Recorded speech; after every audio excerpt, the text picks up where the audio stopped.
Well, I left off where they were getting an apartment, I guess, is what I remember. Anyway, so later on, they were dealing on the black market, trying to get food, trying to make ends meet, which is understandable. It was after the war, and things were really tough and stuff. So, they ended up having, three boys. Well, during that interim, my father was out running around having affairs with different women. This is the story that I got from my mother.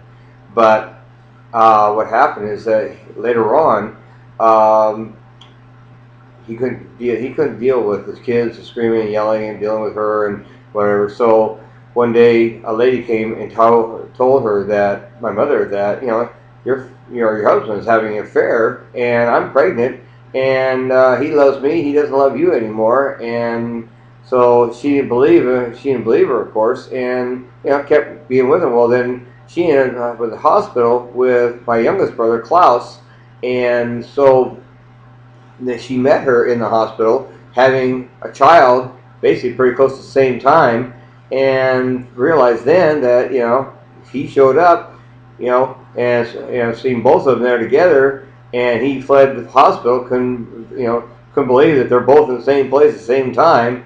Here he is out screwing around. Well, lo and behold, he ends up having a child from her and from my mother, and then my mother leaves him. Well, then he goes to the state and takes and tells the state that my mother is unworthy of having these child because she can't take care of the kids, and just all these bad things. Well, in the meantime, my mother's trying to make ends meet. Her father has a restaurant on the, well, at this time it wasn't east or west at that point, but it was hard times. But man, he was getting her food and stuff and trying to help her survive while he's out carousing around, and stuff. So anyway.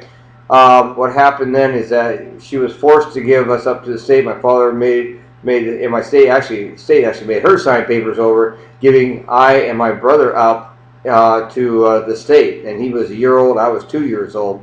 So then about a month later, my mother turned around and went back to get us, and they said no, you can't have him and stuff. So she went in, got us, and took us home. Well, then a week later, they came and got her and arrested her, and then took us back to the orphanage where we both were until I was adopted about a year later.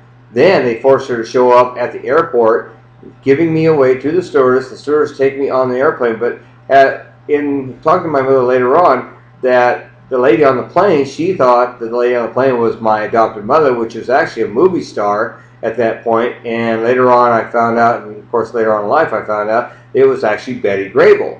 And here I was, on a plane with this famous movie star, and it's like, wow, if I knew that today, I was like, wow, that'd be great, because I thought Betty Grable was hot when I was growing up. She's a real hot lady, and she had great movies and everything else.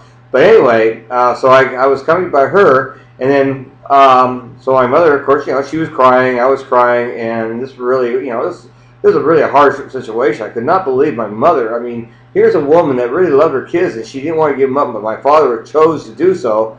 And I'll tell you, it's got to be a heartbreaking I mean, I can't even imagine. I couldn't even imagine giving my kids up. I got two daughters. I couldn't imagine giving my kids up, especially under those conditions. I mean, it's hard, So anyway, she ended up working and stuff like that. Well, anyway, I made it to New York with Betty Grable, and then, of course, when we were getting off the plane, they told my parents here at that, when I got to Los Angeles, that I got off the plane, couldn't speak English, got out of their hands, right out in the middle of the airfield, and stopped an airplane from landing. Oh my God, that must have been, terrifying for me, plus terrifying for them. They have to stop planes from landing in there, at New York Airport at that time, and so that. So they had their hands full, and so that. I mean, basically, I'm an older person now, but I'm an older person. I'm still pretty darn hyper for an old guy, something like that. So, and I'm 62 years old, so I enjoy life. But anyway, so finally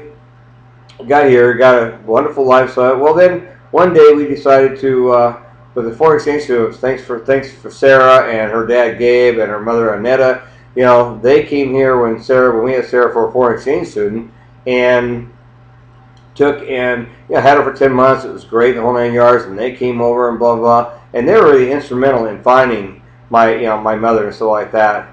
And it was, I mean, I couldn't believe it. But how I found my mother. So I was, through, like I say, the American Embassy and stuff, and that was wonderful.